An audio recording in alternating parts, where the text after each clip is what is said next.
शहादती त्यागी। तो हमारी इस रिपोर्ट के माध्यम से आप इतना तो समझ गए हम किसकी बात करने वाले हैं। पूर्व उपराष्ट्रपति हामिद अंसारी की पत्नी सलमा अंसारी के एक फैसले से मुस्लिम कट्टरपंथी, जैसा कि अभी आपने सुना, वो तिलमिला गए। सलमा अंसारी अलीगढ़ में चाचा नेहरू मदरसे के अंदर मस्जिद के साथ साथ मंदिर भी बनवाएंगी। सलमा अंसारी मदरसे की संचालक हैं। सलमा अंसारी ये दलील दे रही हैं कि मदरसे में हिंदू छात्र पढ़ते हैं और वो हॉस्टल्स में रहते हैं। मदरसे के अंदर मंदिर नहीं होने की वजह से पूजा करने के लिए उन्हें कैंपस के बाहर मंदिर में जाना पड़ता है। ऐसे में उनकी सुरक्षा का डर भी रहता है। मदरसे में मंदिर बनाने के ऐलान से मुस्लिम कट्टरपंथियों ने इसका विरोध करते हुए ये कहा कि ये इस्लाम के खिलाफ है। लेकिन सलमा अंसारी कहती हैं कि उन्हें कोई फर्क नहीं पड़ता कि कौन क्या कह रहा है। ऐसे में सवाल ये है कि मदरसे में जब हिंदू मुस्लिम साथ, तो मंदिर पर फिर कट्टरपंथियों को क्यों है ऐतराज? हिंदू छात्रों की सुरक्षा का ध्यान मदरसे में मंदिर का विरोध फिर क्यों किया जा रहा है? मुस्लिम कट्टरपंथियों को क्या सांप्रदायिक सौहार्द से डर लगता है? न्यू इंडिया की बात करते हैं, बार बार करते हैं, 21वीं सदी की बात करते हैं, सुपर पावर बनने की बात करते हैं, तो इस न्यू इंडिया की राह में मजहब का रोड़ा क्यों और कौन ला रहा है इस रोड़े को? मदरसे में भाईचारे पर धार्मिक सियासत की साजिश कब तक, और ये है किसकी? कई खास मेहमान हमारे साथ हैं। बीजेपी का पक्ष रखने के लिए राजीव जेटली हमारे साथ हैं, पॉलिटिकल एनालिस्ट आशुतोष मिश्र, कांग्रेस की तरफ झुकाव। हमारे साथ प्रोफेसर जुनैद हैरिस हैं, इस्लामिक स्कॉलर हैं, और साथ ही हमारे साथ संजीव जी हैं, वो भी पॉलिटिकल एनालिस्ट हैं और आरएसएस की तरफ झुकाव रखते हैं। मेरा पहला सवाल प्रोफेसर जुनैद हैरिस, आप ही से है सर, जब हिंदू मुस्लिमों की धर्म अर्चना को लेकर, इबादत को लेकर स्पेस दे, मैंने तो पढ़ा है, दिखाए हमने रिपोर्ट्स कि मंदिरों के दरवाजे खोल दिए गए, अगर बाढ़ आ गई तो नमाज पढ़ने के लिए दरवाजे खोल दिए गए, या किसी भी तरह की मदद मुहैया कराए, तो वो सांप्रदायिक सौहार्द होता है। आज अगर सलमा अंसारी मंदिर बनाने की कोशिश कर रही है, 1100 हिंदू छात्र उस मदरसे में हैं, तो कट्टरपंथियों को ये इस्लाम के खिलाफ दिख रहा है। ये डबल स्टैंडर्ड्स क्यों? देखिए, मैं एक चीज आपको बताऊं कि हिस्टोरिकली यह फैक्ट है कि हिंदुस्तान के अंदर जो मुस्लिम बादशाह थे, मंदिरों को बहुत बड़ी बड़ी चीजें दी उन्होंने। खुद टीपू सुल्तान जैसे बादशाह के बारे में कहते हैं कि 1,93,595 कुंती राय पगोड़े, जो उस वक्त का रुपया हुआ करता था, वो मंदिरों को दिया करते थे, वो ऐसे ही मठों को दिया करते थे। औरंगजेब तक ने दिया है, सभी, ये तो एक चलन रहा है। और आजाद हिंदुस्तान के अंदर हम एक सेकुलर मुल्क में रहते हैं, और इसमें तो चाहे हर शख्स को आजादी है कि जिस तरह जिए, अपनी आस्था के अनुसार आदमी जी सकता है। उन्होंने अपनी व्यवस्था के अनुसार अगर मस्जिद और मंदिर दोनों का इंतजाम कर रहे हैं, तो मैं नहीं समझता हूं कि किसी को इसमें दखल देने की जरूरत होनी चाहिए। तो फिर ये कट्टरपंथियों को इतनी हिम्मत कहां से मिल रही है? कौन है ये लोग? क्यों मैं सुन रही थी अभी, आपने भी सुना, वो कह रहे हैं सलमा अंसारी को तो सुर्खियों में आना है, इसलिए इस तरह की बातें कर रही हैं। मुझे तो ऐसा लग रहा है कि कट्टरपंथियों को सुर्खियों में आना है। देखिए, मैं बिल्कुल, मुझे बहुत अफसोस के साथ एक चीज कहना पड़ रहा है, और खास तौर से आपसे और आपकी चैनल से, ऐसे लोगों को मीडिया में जगह देना जो एक सौहार्द को खत्म करने की बात कर रहे हैं, भाईचारगी को खत्म करने की बात करते, उनको जगह देते हैं। और जो सेकुलर अप्रोच के लोग हैं, जो पूरा हिंदुस्तान का मुसलमान जिसको पसंद करता है, उसको वो मीडिया अहमियत नहीं देती जो देना चाहिए। शायद मैं ये कहना जरूरी समझता हूं। जितने लोग अभी मुझे नजर नहीं आए, मैं नहीं जानता ये कौन लोग और कहां से पकड़ कर लाए हैं आप। प्रोफेसर जुनैद हैरिस, जिन्हें मुसलमानों को सुनना चाहिए, the very fact that you are sitting in this debate says it all. मुझे इससे ज्यादा बोलने की जरूरत नहीं है। आप इस डिबेट में बैठे हैं, आप तर्कों के साथ इस मुद्दे पर बात कर रहे हैं, बताने के लिए काफी है कि मुसलमानों को किसे सुनना चाहिए। संजीव जी, मेरा सवाल यह है, प्रोफेसर जुनैद हैरिस कह रहे हैं कि हाँ चलिए कट्टरपंथियों को सुर्खियां बटोरनी है। क्या प्रॉब्लम इतनी ही सतही है?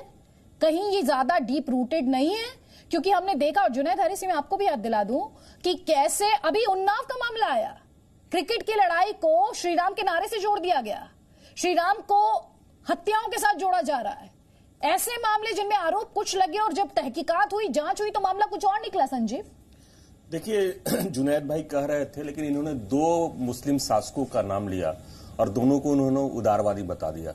औरंगजेब को भी बता दिया और टिप्पू सुल्तान को भी बता दिया। अलबत्ता इतिहास कुछ अलग है। इतिहास ये कहता है कि दोनों ने न सिर्फ हिंदुओं की हत्या की, उनका मास कन्वर्जन किया, पहली बात। दूसरी बात, जहां तक हम अलग अलग मदरसों की बात कहते हैं, अगर सलमान अंसारी जी से करना चाह रही हैं, ये टोकनिज्म ही है। मैं मानता हूं ये टोकनिज्म है। जितने मदरसे भारत में हैं, लगभग 5 लाख मदरसे हैं। स्वतंत्रता की प्राप्ति के समय 88 मदरसे थे सिर्फ भारत में जो रजिस्टर्ड थे, और आज के दिन में इलीगल मदरसों को मिला दिया जाए तो 5 से 6 लाख के बीच में इनकी संख्या होती है। उन मदरसों में 2 दिन पहले आपने देखा कि किस तरह से बिजनौर के मदरसे में नहीं सर, आपको टोकनिज्म क्यों लगता है इसमें? एकदम टोकनिज्म लगता है। क्यों लगता है? देखिए, एक तरफ तो वो कह रही है वेलकम स्टेप है, मैंने शुरू में कहा, परंतु देखिए बाकी मदरसों में किस तरह का कट्टरपंथ सिखाया जा रहा है। बिजनौर के उस मदरसे की बात मैं करता हूं जहां हथियार, भाई आप सलमान बुधवार को एक सप्ताह, आप सलमान अंसारी को सपोर्ट करते हैं कि नहीं करते हैं? देखिए, अगर इस तरह का मंदिर बाकी मदरसों में भी खोला जाता है, सलमान अंसारी जी खोले और बाकी लोग खोले, तो उसका स्वाभाविक रूप से हम दोनों धर्मों की अगर बात की जाती है तो हम उसका सपोर्ट करते हैं, उसको वेलकम करते हैं। लेकिन सवाल ये पैदा होता है कि यह सपोर्ट या वेलकम उन्होंने किस कारण को बताकर यह मंदिर और मस्जिद खोलने की बात की। उन्होंने कहा कि भारत में चरमपंथ बढ़ रहा है, इसके पीछे राजनीति है, ये देखनी पड़ेगी। और यह राजनीति यह है कि वह कह रही है कि मॉब लिंचिंग हो रहा है। इस मॉब लिंचिंग को देखकर, छात्रों की सुरक्षा को ध्यान में रखकर वह कैंपस में ही मंदिर और मस्जिद खोलना चाह रही है। यह मुझे लग रहा है कि एक तरह से राजनीति है। और दूसरा, जहां तक सवाल पैदा होता है, जब बिजनौर की बात होती है, जहां सिर्फ उस मदरसे में, शेरघाटी के मदरसे में 21 बच्चे पढ़ते हैं और 14 बच्चे बिहार से पढ़ते हैं, और वहां बड़ी तादाद में हथियार पकड़ा जाता है, तो नहीं मुझे लगता है कि कोई भी इस पे डिबेट करने को तैयार है और कोई इस प्रकार का स्कॉलर बोलने को तैयार है। मुझे लग रहा है इन मदरसों के रिव्यू की जरूरत है कि इनकी शिक्षा किस प्रकार की होनी चाहिए, इनका रजिस्ट्रेशन किस प्रकार का होना चाहिए। और यही मदरसे वो हैं जहां पे राष्ट्रगान और राष्ट्रगीत करने से ये मना कर देते हैं। ठीक है, आप मदरसों को कटघरे में खड़ा कर रहे हैं सर, इन्हीं की मॉडर्नाइजेशन की बात तो प्राइम मिनिस्टर कह रहे हैं ना। ठीक है, जुनैद अंसारी, प्रोफेसर जुनैद हारिस, माफ कीजिएगा, जल्दी से सर आपका काउंटर, फिर मुझे अब दूसरे पैनलिस्ट को करना है, जल्दी से सर। देखिए, मैं एक बहुत अफसोस की बात है, इन्होंने मदरसों के बारे में इतना बड़ा कमेंट दे दिया। मैं खुद मदरसे से पढ़ा हुआ हूं, मेरा बैकग्राउंड मदरसा है। मैं इस बात को कह रहा हूं, एक चीज बहुत कान खोल करके सुन लीजिए। जितने हिंदुस्तान के बड़े मदरसे हैं, मैं दारुल उलूम देवबंद की बात कर रहा हूं, मैं नदवतुल उलमा की बात कर रहा हूं, मैं जामिया सल्फिया बनारस की बात कर रहा हूं, मैं जामिया अशरफिया मुबारकपुर की बात कर रहा हूं। जितने भी मुसलमानों के सबसे बड़े बड़े मदरसे जो हैं, आप कहीं से भी इस टाइप के बयान की मुखालफत आप हमें दिखा दीजिए जिन्होंने इस बयान की मुखालफत की। देखिए, सवाल वो नहीं। तो अब यही चीज तो मैं कहना चाह रहा हूं, अपने घर से किसी चीज को आप पैदा करते हैं।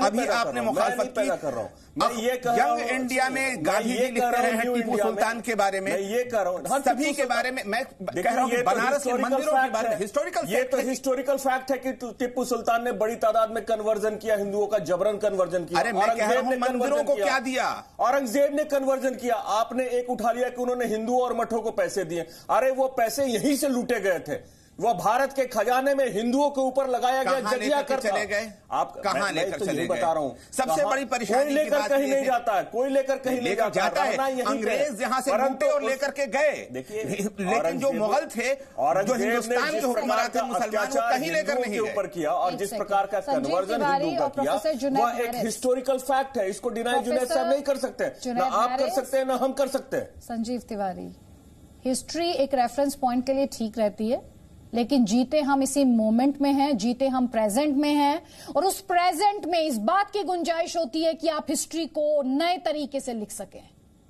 प्रेजेंट मोमेंट में हिस्ट्री को नए तरीके से लिखे अगर न्यू इंडिया, तो इस तरह की डिबेट ना करनी पड़े। आशुतोष जी, संजीव जी कह रहे हैं कि सलमान अंसारी तो राजनीति कर रही हैं, वो तो इसलिए मंदिर बनवा रही हैं क्योंकि उनको जो मॉब लिंचिंग की लाइन ऑफ आर्ग्यूमेंट है उनकी, जिसमें उनको जो सुरक्षा के माहौल को हाईलाइट करना है, इसलिए मंदिर बनवा रही हूं मदरसे में, राजनीति कर रही है। देखिए, हमारा देखने का तरीका जरा सा तिवारी जी के देखने के तरीके से फर्क है।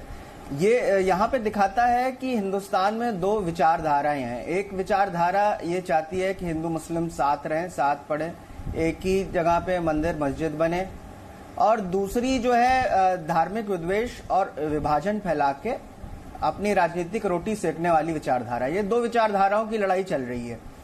अगर आप इस मदरसे का जो है पर्टिकुलर बोले तो ये वो संस्था है, ये उसका इंडिविजुअल डिसीजन है उसमें धार्मिक चश्मा लगाना अनुचित होगा, क्योंकि देखिए गांधी जी का भजन है, उसमें भी ईश्वर अल्लाह तेरो नाम एक साथ पूजा की बात करी गई है। और संस्था ने अगर एक अपने हॉस्टलर्स के लिए डिसीजन लिया है तो उसको क्वेश्चन इस तरह से करना अनुचित है, क्योंकि अगर आप इसी मदरसे की बात करें तो 2017 में इसके पानी में जो है जहर मिलाने का भी एक जो है किस्सा पाया जाता है। पुलिस ने उसकी जांच भी करी थी, रैट पॉइजन मिला दिया था। तो उनका जो डर है वो एक हद तक अपने स्टूडेंट्स को लेके सही है, उसमें हमें धार्मिक विभाजनकारी ये बातें नहीं करनी चाहिए और इसका एक संस्था को ये हक होना चाहिए। और अगर मंदिर मस्जिद साथ साथ एक ही प्रांगण में है तो जब वो भी मंदिर बनाने की बात करती हैं तो वो सांप्रदायिक सौहार्द को अपना मकसद नहीं बताती हैं, वो कहती हैं कि उनको सुरक्षित रखने के लिए ये करने की जरूरत है। सर, आप जिस दूसरी विचारधारा का जिक्र कर रहे थे ना, जिसमें हिंदू मुस्लिम एक साथ रहे, वो विचारधारा इस समय कहीं दिखाई नहीं देती है सर। हर कोई जो सो कॉल्ड सेक्युलर्स हैं, स्यूडो सेक्युलर्स हैं सर, वो भी वोट अबाउटिज्म इस समय कर रहे हैं आशुतोष जी, और ये चिंता बढ़ाने वाली बात है। मुझे कई बार बहुत तकलीफ होती है कि इस तरह की बहस हमें लेकर आनी पड़ती है, लेकिन लोग व्हाट अबाउटिज्म में डिबेट्स को डिरेल करने की कोशिश करते हैं। राजीव जेटली, अभी जो बात आशुतोष मिश्र ने कही, वो कह रहे हैं इस समय दो विचारधाराओं के बीच लड़ाई हो रही है, हालांकि दूसरी विचारधारा कहां है वो दिखाई नहीं देती है, क्योंकि यहां पर भी अभी जैसा कि संजीव जी ने कहा, वो कह रहे हैं कि इसमें तो राजनीति कर रही है सलमा अंसारी।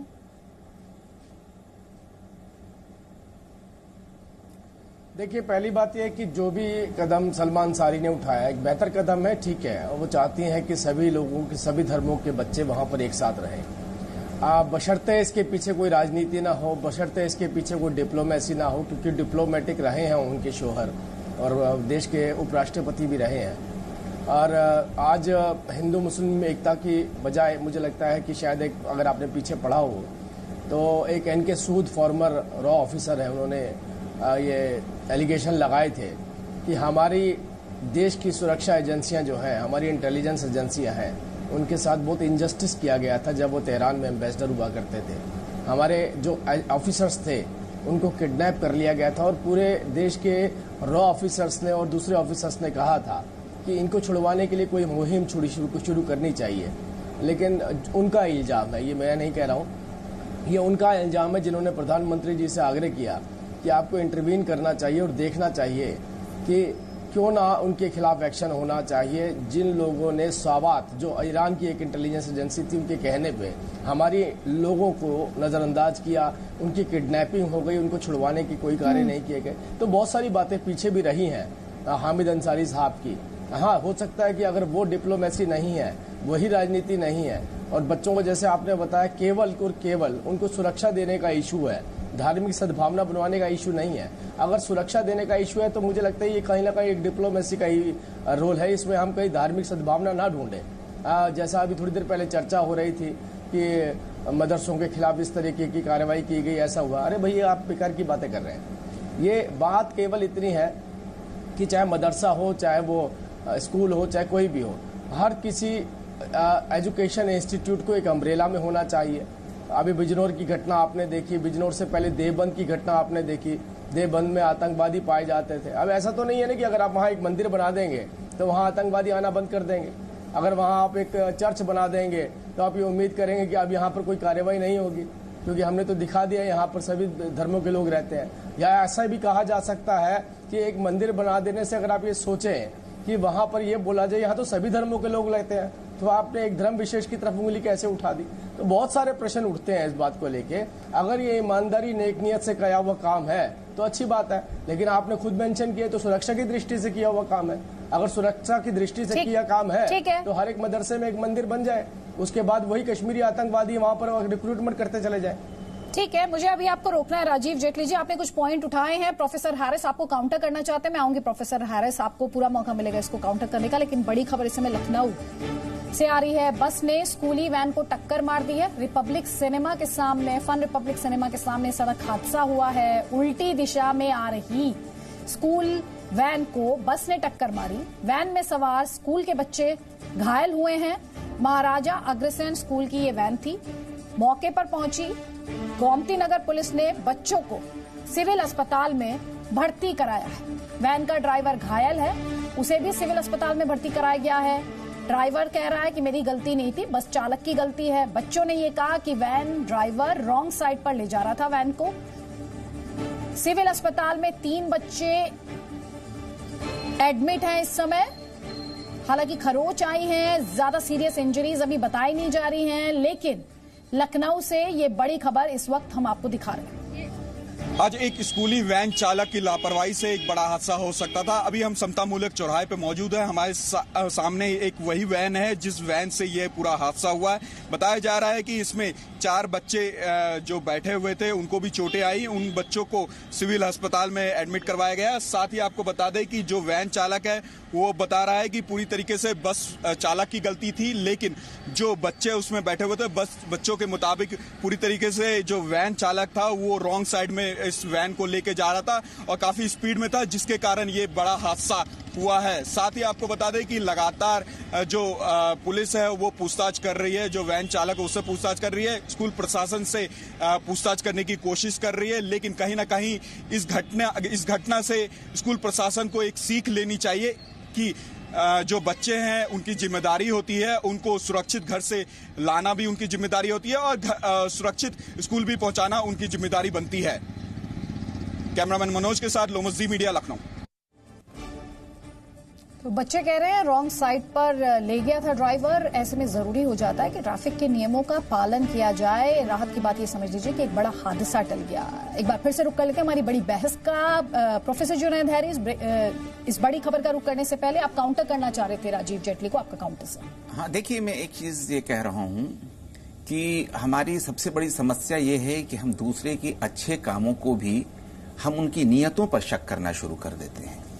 इसमें कोई शक नहीं है कि इस वक्त सुरक्षा एक बहुत बड़े मसले के तौर पर हमारे सामने आई है बात, और खासतौर से धर्म के हवाले से। किसी से जबरदस्ती हम जय श्री राम कहलवाना शुरू कर दें, किसी से जबरदस्ती हम अल्लाह अकबर कहलवाना शुरू कर दें, ये सारी चीजें गलत हैं। एक चीज बहुत अहम है कि इस मुल्क के अंदर विभिन्न प्रकार की पूजा पद्धति और विभिन्न प्रकार की आस्था जो पाई जाती है और वो बहुत अंदर तक पहुंची हुई है।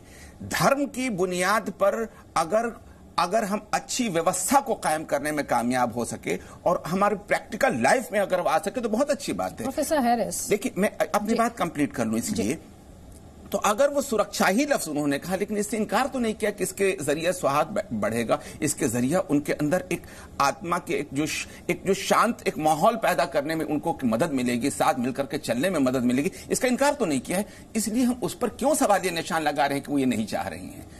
रह गई बात सर, लेकिन जब आप ये कहते हैं प्रोफेसर हैरिस कि ये बच्चों को सुरक्षित रखने के लिए किया जा रहा है, तो जो सांप्रदायिक सौहार्द की मिसाल कायम करने की बात मैं और आप यहां पर कर रहे हैं, वो लाइन ऑफ आर्ग्यूमेंट तो खत्म हो जाती है। खत्म नहीं हो जाता। सुरक्षा बुनियादी जिम्मेदारी है हर मुल्क के शहरी की, और अगर किसी के इंतजाम में, किसी की व्यवस्था के अंतर्गत अगर कोई भी आ रहा है तो सुरक्षा पहला सवाल है और उसके बाद की बाकी हम कैसे मुल्क की बात कर रहे हैं? फिर मेरा सवाल आपसे ये, अगर उनको इतना असुरक्षित महसूस कर रही हैं, वो कह रही हैं कि बच्चे इतने असुरक्षित हैं, तो वो किस मुल्क की बात कर रही हैं? मदरसे के बाहर एक मुल्क है ना, मदरसे के बाहर एक कानून व्यवस्था है, मदरसे के बाहर एक गणतंत्र है। वो उस गणतंत्र पर सवाल उठाते हुए बच्चों को सुरक्षा मुहैया कराने के नाम पर यह मंदिर बना रही। इसी गणतंत्र, इसी माहौल के अंदर तबरेज अंसारी को जय श्री राम आपने जबरदस्ती कहलवाया है।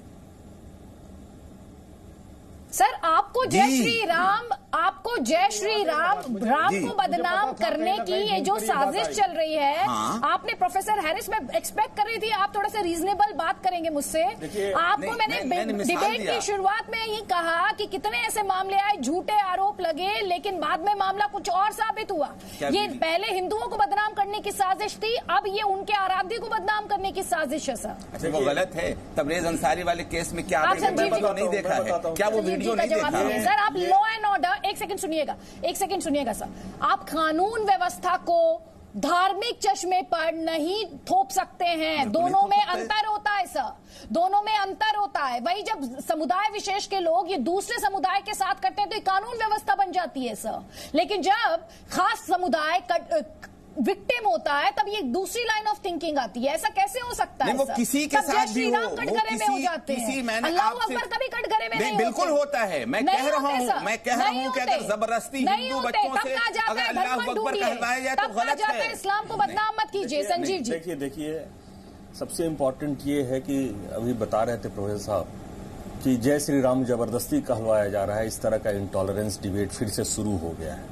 स्वाभाविक है जब अंकित सक्सेना मारे जाते हैं, जब ध्रुव त्यागी मारे जाते हैं, जब हीना तलरेजा मारी जाती हैं, जब जीतू मेहता मारे जाते हैं, जब चंदन गुप्ता मारे जाते हैं, जब विभू जैन मारे जाते हैं, जब ट्विंकल शर्मा मारी जाती हैं, और जब इन लोगों के साथ इस तरह की जातियां होती हैं जो एक समुदाय विशेष के लोग करते हैं, तो मुझे नहीं लग रहा है कि उस समय यह टॉलरेंस डिबेट क्यों नहीं होता है। एकदम प्रश्न नहीं होता है। अब सुन लीजिए मेरी बात, सुन लीजिए, मैं बहुत बड़ी ही शालीनता से आपकी बात सुन रहा था।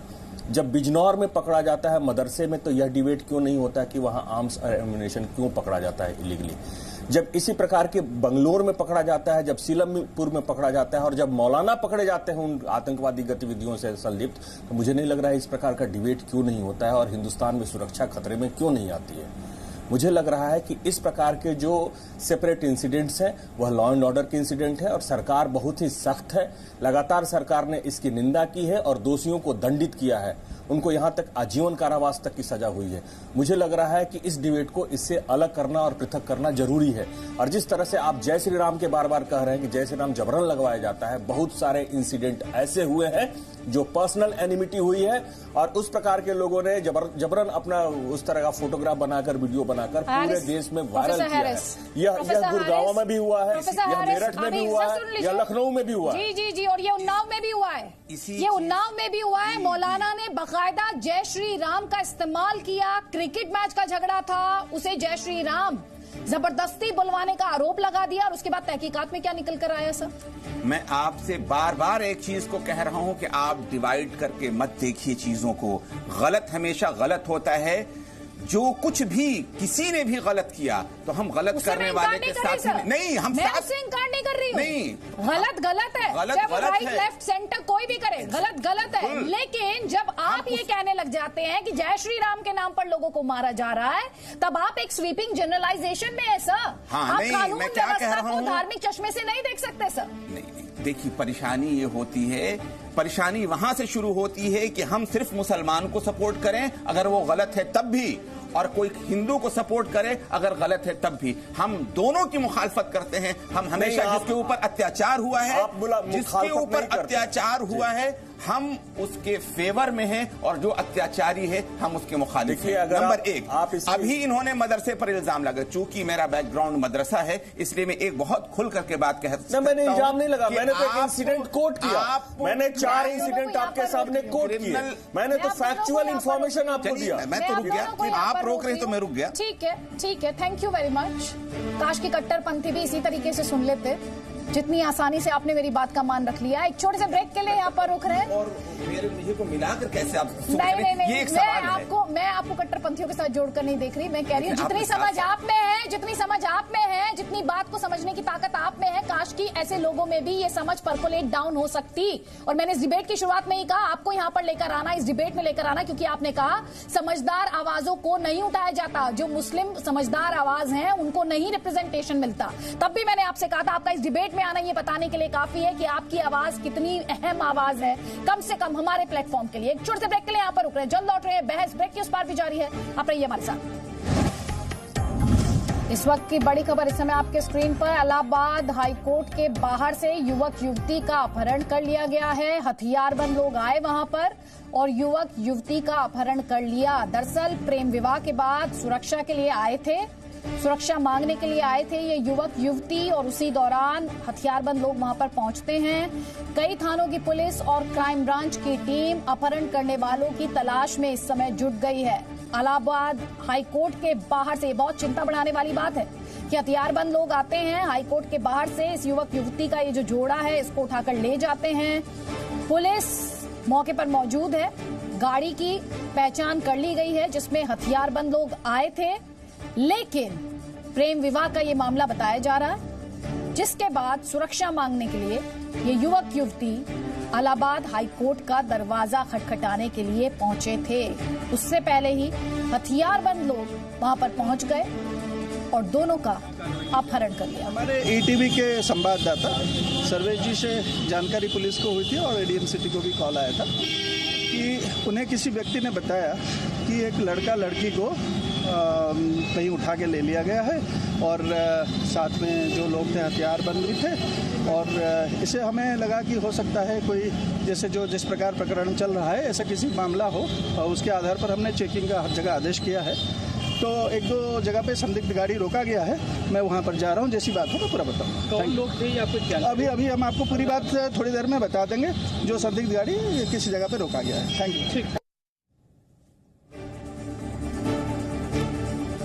प्रयागराज से बड़ी खबर आपको दिखा रहे हैं। इलाहाबाद हाईकोर्ट के बाहर कैसे हथियारबंद लोग पहुंचते हैं, गाड़ी में पहुंचते हैं और युवक युवती का अपहरण कर लेते हैं। एक बार फिर से रुक कर लेते हैं हमारी बड़ी बहस का। कई खास मेहमान लगातार हमारे साथ बने हुए हैं। न्यू इंडिया, जी हाँ, 21वीं सदी के भारत में मजहब का रोड़ा क्यों, ये अपने आप में एक बड़ा सवाल है। और जब मदरसे में हिंदू मुस्लिम साथ साथ तो कट्टरपंथियों को इस पर क्यों है एतराज, ये सवाल भी पूछा जाना चाहिए। लेकिन आशुतोष मिश्र, मेरा सवाल ये भी है कि अगर भाईचारे की एक मिसाल कायम करने की कोशिश की जा रही है तो उसमें धार्मिक साजिश क्यों की जा रही है? क्योंकि जिस तरह के रिएक्शंस मैं देख रही हूं, इस डिबेट में भी देख रही हूं, कट्टरपंथियों के भी हम अपने दर्शकों को दिखा रहे हैं, ऐसे लग रहा है कि एक तरीके की सोची समझी सुनियोजित साजिश और पीछे भी मतलब ये पूरी चेन है। आप इस मामले को आइसोलेशन में नहीं देख सकते। तो दो तीन चीज कहना चाहेंगे अदिति इसमें। पहली बात तो बड़ा स्पष्ट है, जैसे शुरू में ही हमने कहा कि ये दो विचारधाराओं की लड़ाई है और कट्टरपंथियों की तो राजनीतिक रोटी कैसे सिकती है ये सबको मालूम है, वो किसी भी धर्म के हों। दूसरी बात, अगर आप मॉब लिंचिंग की बात करते हैं तो मॉब लिंचिंग क्या जो है सत्य है, जो इसके बारे में सुप्रीम कोर्ट ने भी लॉ बनाने को कहा है। जब लॉ बनेगा तो उसमें जो है अंकित सक्सेना के हत्यारों को भी वैसे ही सजा मिलेगी जैसे कि जो है तबरेज अंसारी के हत्यारों को। तो वहां पे लॉ ये नहीं देखेगा कि मॉब लिंचिंग में हिंदू मुसलमान नहीं देखेगा, वो दोनों तरफ से होगा, बराबर का पड़ेगा। और ये जैसे शुरू में भी हमने कहा कि ये जैसे कि वहां पे कह रही हैं कि लॉ एंड ऑर्डर के डर की वजह से, और अभी आपने खबर दिखाई कि यूपी में हालत ये है लॉ एंड ऑर्डर की कि हाईकोर्ट के बाहर से जो है लोगों को उठा ले जाते हैं गुंडे तत्व जो हैं। और इस मदरसे को लेकर जैसे मैंने बताया था, एक पहले किस्सा हो चुका है जहां पे इसके पानी में जो है जहर मिलाया गया था। तो हमें इसको धार्मिक रंग नहीं देना चाहिए। और जो एक पहले किस्सा और हो चुका है जब हामिद अंसारी देश के उपराष्ट्रपति थे और अक्टूबर 2017 में उन्होंने कहा कि देश में मुसलमान सुरक्षित नहीं है। मुझे लग रहा है कि वह उसी परंपरा को नहीं चाहिए। एक एक करके एंगल जो है जबरदस्ती का डालना, चाहे वो देखिए आशुतोष जी आपको काउंटर करना चाह रहे हैं संजीव, चाहे वो मुसलमान को बता रहा हूं कि कानून व्यवस्था की स्थिति हर राज्य में हर समय अलग अलग प्रकार से होती है और इसका तुलनात्मक अध्ययन किया जाना चाहिए। आपने एक इंसिडेंट उठाया और कह रहे हैं यहां लोग जो है हाई कोर्ट के बाहर से अरेस्ट हो रहे हैं। पुलिस ने भी तुरंत स्टेटमेंट दी और पुलिस इसके लिए लगातार प्रयास करेगी मुझे लग रहा है, और वो पकड़े भी जाएंगे। दूसरा, जहां ये बात है अभी सलमान जी की जो बात चल रही है, यह उसी कड़ी का अगला अंग है जिसमें माननीय उपराष्ट्रपति जी हामिद अंसारी जो पूर्व उपराष्ट्रपति थे 10 अक्टूबर 2017 को उन्होंने राज्यसभा टीवी में एक अपना इंटरव्यू दिया था जिसमें उन्होंने स्पष्ट रूप से कहा था कि देश के मुसलमान डर के और खौफ के माहौल में जिंदा हैं और वह सुरक्षित नहीं है। इस प्रकार का स्टेटमेंट माननीय उपराष्ट्रपति जी का देना उस समय, और उसी कड़ी के बाद टुकड़े टुकड़े गैंग, अवार्ड वापसी गैंग, यह तमाम गैंग जो सक्रिय हो गए, उसी कड़ी में सलमान अंसारी जी का स्टेटमेंट मुझे नजर आता है। और आप जबरन इसे यह मत कहिए कि दो विचारधाराओं की लड़ाई है या दो विचारधाराओं की लड़ाई स्वतंत्रता प्राप्ति के समय से है। एक विचारधारा चाहता है कि भारत के टुकड़े टुकड़े हों, वह सूडो सेकुलर गैंग है और वह लगातार इस प्रकार का उसमें आप जो है प्रायोजित छिपा ले रहे हैं। आप कहीं न कहीं संजीव जी आप सुनिए, काउंटर सुनिए, जो लोग काउंटर सुनिए, बात करते हैं। आप आप जरा सा सुन लीजिए। अभी हामिद अंसारी जी के हवाले से बात आई है, मैं कुछ सवाल आपके सामने रख रहा हूं, जरा गौर से सुन लीजिएगा। अखलाक को इसी एनसीआर के अंदर, इसी नोएडा के अंदर मार दिया गया, सिर्फ इसमें के उसके फ्रिज में गाय का गोश्त होगा। एक बच्चा जुनैद जो कि ट्रेन से जा रहा है, यहां से पलवल तक नहीं पहुंचा, उसको टोपी लगाने की वजह से सिर्फ मार दिया गया।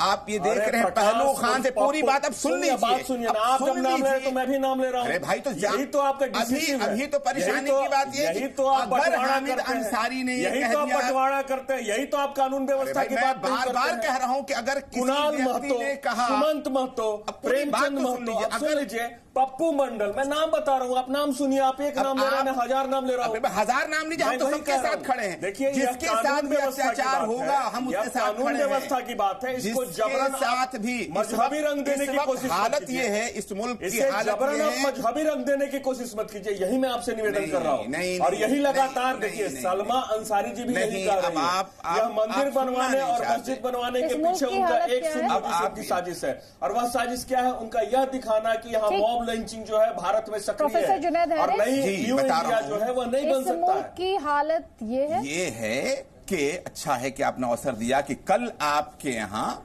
जो प्रोग्राम आया, क्या कहता है इंडिया, उसके अंदर गांधी को बुरा कहा गया और गोडसे की जय जयकार हुई। ये इस मुल्क की हालत इस वक्त है, जो शांति दूत जी, ये इस मुल्क की हालत हो रही है। मेरी बात, ये आपके चैनल की हालत हो रही है। मुल्क की हालत नहीं है सर, ये हमारे मुल्क की हालत है। एक सेकंड, अब सुनिए मेरी बात। इस मुल्क की हालत नहीं है ये, मैं रहता हूं, हमारा मुल्क की हालत है ये सर। आपकी उस लाइन में ही इस मुल्क की, मतलब मैं अपने सर, वो हमारा मुल्क है ना, इस मुल्क की हालत क्या है सर? हमारे मुल्क की हालत है, मेरे मुल्क की हालत है। तो हम अपने उसमें एक डिस्टेंस है सर, उसमें एक डिस्टेंस है, उसमें एक डिस्टेंस है। सर आपको अजीब बात लगेगी क्योंकि मैं आपसे सवाल पूछ रही हूं और यहां पर जिससे भी सवाल पूछो, राइट लेफ्ट सेंटर, उसे बुरा लग जाता है, जिससे भी सवाल पूछो। लेकिन राजीव जेटली, यहां पर जिस तरह की बहस हो रही है, जिस तरीके से हर चीज को धार्मिक चश्मे से देखा जा रहा है, कानून व्यवस्था का मामला एक समुदाय विशेष हो तो वो एक मजहबी रंग ले लेता है, वहीं जब दूसरे समुदाय के साथ वही बात होती है तो फिर उसे वापस कानून व्यवस्था का मसला बता दिया जाता है। ये देश में हो क्या रहा है भाई? क्या हो रहा है इस देश में? कौन सा खेल खेला जा रहा है? आदित्य जी, सबसे पहली बात बताऊं, ये जो मॉब लिंचिंग है कोई नई बात नहीं है। एक चोर को पकड़ के, भीड़ पकड़ के उसको मार दिया करती थी, पिटाई कर दिया करती थी। बहुत सारे ऐसे मसले आए। कभी किसी लेडी को मुस्लिम इलाके में पकड़ के मारा गया और ये बोला गया ये तो बच्चा उठाने वाली डायन है, इस नाम पे मारा गया। कभी इस नाम पे मारा गया, अरे भाई ये वानर है, ये आदमी बंदर बन के आ जाता है, रोबोट बन के आ जाता है। मुस्लिम इलाकों की बात कह रहा हूँ, वहां पर कोई राम, जय श्री राम और अल्लाहू अकबर की बात नहीं थी, जहां पर अल्लाहू अकबर की बात नहीं थी।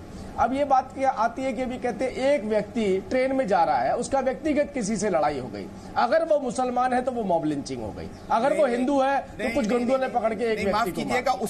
उस पर मैं मॉब लिंचिंग अगर सड़क पर चलता हुआ रोड रेज हो रहा है, अगर रोड रेज हो रहा है, अगर चार, सुनिए मेरी बात को एक मिनट सुन लीजिए, 5 गुंडे पकड़ के एक व्यक्ति को मार रहे हैं तो वो तो गुंडे हो गए और पिटने वाला जो व्यक्ति है वो नॉर्मल आदमी हो गया, दोनों का झगड़ा हो गया। तो अगर वही मुसलमान निकल आया गलती से तो कहेंगे ये मॉब लिंचिंग हो गई। अब देखिए इंपॉर्टेंट बात क्या है, आपने कहा कि आजकल किस तरीके की भाषाएं बोली जा रही है। जो लोग अभी भी हैं, जिन्होंने स्वतंत्रता, जिन्होंने बंटवारा देखा होगा, वो महसूस करते होंगे ऐसी बिल्कुल यही भाषा हुआ करती थी। जब जिन्ना साहब ने शुरुआत करी थी ना मुसलमान और हिंदू की, यही कह के करी थी, हम मुसलमान, हमारे साथ ये हो रहा है, हमारे साथ ये हो रहा है। उसके बाद बंटवारे की उन्होंने नींव रखी थी और वही नींव आज दोबारा रखी जा रही है, वही भाषा दोबारा बोली जा रही है। किनके कहने पे बोली जा रही है, क्यों बोली जा रही है? हर बात में मैं मुसलमान, मेरे साथ ऐसा हो रहा है। अरे भाई कहां जाएंगे अब आप लोग? यही रहेंगे आप, कहीं नहीं जा सकते। आजाद ने क्या बोला था? मौलाना आजाद ने भी मुसलमानों का नाम लिया था, लेकिन यही कहा था कि ये मुल्क हमारा, इसी मुल्क में हम रहेंगे। और हमने जिन्ना को ठुकरा दिया था और हमने इस मुल्क को इख्तियार किया था। इस लफ्ज कह देने को आपको इतराज है, इस लफ्ज इसलिए कह रहे हैं कि सोशल मीडिया पर रोज देखता हूं, हमारा मुल्क मैं सोशल मीडिया पर रोज देखता हूं, किसी न किसी को धमकी दी जाती है, पुलिस हटा दीजिए हम ये कर देंगे, मिलिट्री हटा दीजिए हम ये कर देंगे। क्या उसको सीरियसली लेना चाहिए? एकदम सीरियसली ऐसे लोगों को बंद कर देना चाहिए जो ऐसी जबान इस्तेमाल करते हैं। हम ऐसे तमाम लोगों से जो कट्टरपंथी के और आपस में कानून व्यवस्था को अपने हाथ में लेने की बात करते हैं, हम उनकी मुखालफत नहीं जा सकते आप, कहीं लोग कहीं नहीं जा सकते, अरे कहीं नहीं जा सकते। अगर कोई आतंकवादियों के साथ गांठ गड़ भी रहा है ना, वो यही मरेगा, यही मरेगा, वो कहीं नहीं जा सकता, वो भी मारा जाएगा आतंकवादियों के हाथों में, वो भी नहीं बच सकता यहाँ पर। अगर आप कहीं पे कोई पाकिस्तान का समर्थन करता तो पाकिस्तान की गोली से वो भी मारा जाएगा। मैं पाकिस्तान के समर्थन पर डिबेट नहीं कर रही हूं। एक सेकंड सुनिए, राजीव जेटली पाकिस्तान को हमने ठुकराया है, पाकिस्तान के समर्थन के हमने पाकिस्तान को ठुकराया था, अपनी इच्छा से ठुकराया था हमने। इस सेकुलर मुल्क को मैंने आपसे कहा जो भी भाषा बोलेगा, कंट्री को जो तोड़ने भी की बात झंडा करते हैं, हम उठाएगा, उसकी मुखालफत उत्तर कर रहे प्रदेश हैं। में एक दलित को जिंदा जला दिया गया केवल इस बात के लिए क्योंकि वो भारत की जीत का जश्न मना रहा था। पाकिस्तान उस मैच में हार गया था, क्यों नहीं बोले उसके ऊपर? एकदम हम बोल रहे हैं। हम तो खुद आपसे कब कहा कि हमने नहीं बोला? आपको क्यों लगता है कि हम नहीं बोले? आपको कहां लगता है कि हमने पाकिस्तान को उसमें सपोर्ट किया? क्यों लगता है? आपकी नीयत में क्यों ये फुतूर है कि आप बार बार कहते हैं कि हमने जो आप नाम लगातार ले रहे हैं, जो आप नाम लगातार ले रहे हैं, जब भी कोई व्यक्ति मुसलमान बन जाता है इसलिए प्रश्न उठता है, व्यक्ति नहीं, लड़का नहीं, इंसान नहीं, आदमी नहीं, मुसलमान, तब ये प्रश्न उठता है। अगर आप हर बात में मुसलमान नहीं कहेंगे, हमीद पे गर्व करते हैं, हम पाकिस्तान पे नहीं करते हैं। किसी को मार दिया, किसी चोर को पकड़ के कुछ लोगों ने मार दिया, तो बिल्कुल कहता हूं मैं जस्टिस होगा। लेकिन हर बात में आप देखें उसके पीछे का नाम क्या है? जय श्री राम कहलवाना ये गलत है, मार दिया, वो कानून व्यवस्था की बात थी। जय श्री राम किसी से कहलवाना ये गलत है। आप जिस तरह से इस मुद्दे को फिर धार्मिक तरीके से देख रहे हैं और एक सेकंड रुकिएगा जरा, एक सेकंड रुकिएगा जरा, मुझे लग रहा है एक सेकंड रुक जाएगा संजीव जी। प्रोफेसर जुनैद हैरिस जी बताइए, आप बार बार जिस तरह से जय श्री राम उठा रहे हो, मैं अल्लाहू अकबर भी कह रहा हूं कि अगर कोई कर रहा है सुनिए, मैं ये पॉइंट उठाना नहीं चाहती थी, लेकिन क्योंकि मेरा काम है हर साइड को रिप्रेजेंट करना सर, आप बार बार जिस तरह से जय श्री राम कह रहे हैं, मैं जाहिर तौर पर मानती हूं कि करोड़ हिंदू जो हैं वो इस समय आहत फील कर रहे होंगे, और भगवान श्री राम भी इस समय बहुत आहत फील कर रहे होंगे, क्योंकि इमामे हिंद उन्हें कहा जाता है। लेकिन मेरी बात सुनिए सर, लेकिन मेरी बात सुनिए, हर बॉम्ब ब्लास्ट से पहले, गोली चलाने से पहले कौन सी गूंज सुनाई देती है? क्या उसके बाद सीधे कटघरे में इस्लाम को खड़ा कर दिया जाए तब क्या कहा जाता है? नहीं, इस्लाम नहीं, आतंक का धर्म नहीं होता सर। आज आपने जय श्री राम, जो कि एक उद्घोष है जिसके साथ भावनाएं और आस्था जुड़ी हुई है, आज आपने उसे एक तरीके से बदनाम करने वाला उद्घोष बना दिया सर। आपको एहसास हुआ इस डिबेट में आपने क्या किया? आप जरा से इस बात को भी एहसास कीजिएगा, माफ कीजिएगा, सर, अगर अल्लाहू अकबर कह करके किसी को कत्ल किया जाता है तो हम हमेशा उस बात की मुखालफत किए हैं। जय श्री राम आप किसी को पकड़ करके जबरदस्ती, अल्लाहू अकबर के नाम पर लोगों को मारा जा रहा है, कहते हैं आप ये बात? कहते हैं सर? नहीं कहते ना सर आप ये बात? आपने समझा नहीं, आपने खूब अच्छी तरह से समझना। अब मेरी समझ में फेर हो गया। नहीं, आप सुन लीजिए। आपने कहा जय श्री राम के नाम पर लोगों को मारा जा रहा है, मैंने कभी नहीं सुना अल्लाहू अकबर के नाम पर लोगों को मारा जा रहा है। कहा जा रहा है कि तुम जय श्री राम कहो, जय श्री राम कहो, संजीव जी नहीं सर, आप सेलेक्टिव है, पूरा डिबेट लगभग 1 घंटे का आदित्य जी हो गया। इन्होंने अभी तक नहीं कहा कि भी बिजनौर के उस मदरसे में जिसमें आतंकवादी और जिसमें पकड़े गए हैं अभी हथियार, उसकी इन्होंने अभी तक भर्त्सना नहीं की। आपने नहीं बताया कि क्या कारण है कि आखिर में मदरसों में इस प्रकार की गतिविधियां होती हैं। क्या कारण है कि मौलाना इस तरह से आतंकवादी गतिविधियों में पकड़े जाते हैं? क्या कारण है कि उनके तार पाकिस्तान तक जुड़े हुए हैं? क्या कारण है कि उनके तार सीरिया तक जुड़े हुए हैं? आपने नहीं बताया। आखिर में उनको ठीक कौन करेगा? आखिर में उनको मदरसा है। और बार बार यही कहते हैं, सुनिए, आप सुन लीजिए मेरी बात सुनिए, बार बार आप यही कहते हैं कि भारत का बंटवारा हुआ और हमने भारत को चुना, भारत में हम रहेंगे, परंतु आपने यह भूल गए कि भारत के बंटवारे के बाद इसी भारत से 3 देश बने और ठीक है सर, धर्म के आधार पर बनाए गए 2 देश मुस्लिम देश हो गए। भारत ही एकमात्र बना जो सहिष्णु और देखा जाए तो धर्मनिरपेक्ष देश बना। और आप उसके बाद भी कह रहे हैं कि वहां जो है मदरसे हत्या हो रही है। आपसे मैं एक बात कहना चाहती हूँ सभी पैनलिस्ट से, माफी के साथ मेरे पास समय की कमी है। आप सभी का फिलहाल बहुत बहुत शुक्रिया। हिंदुस्तान की आत्मा उसकी गंगा जमुनी तहजीब है। हिंदुस्तान देश के संविधान से चलता है। मेहरबानी करके ये धार्मिक चश्मे से चीजों को देखना, घटनाओं को देखना, कानून व्यवस्था से जुड़े इंसिडेंट्स को धार्मिक रंग देना बंद कर दीजिए। एक छोटे से ब्रेक के लिए रुकना।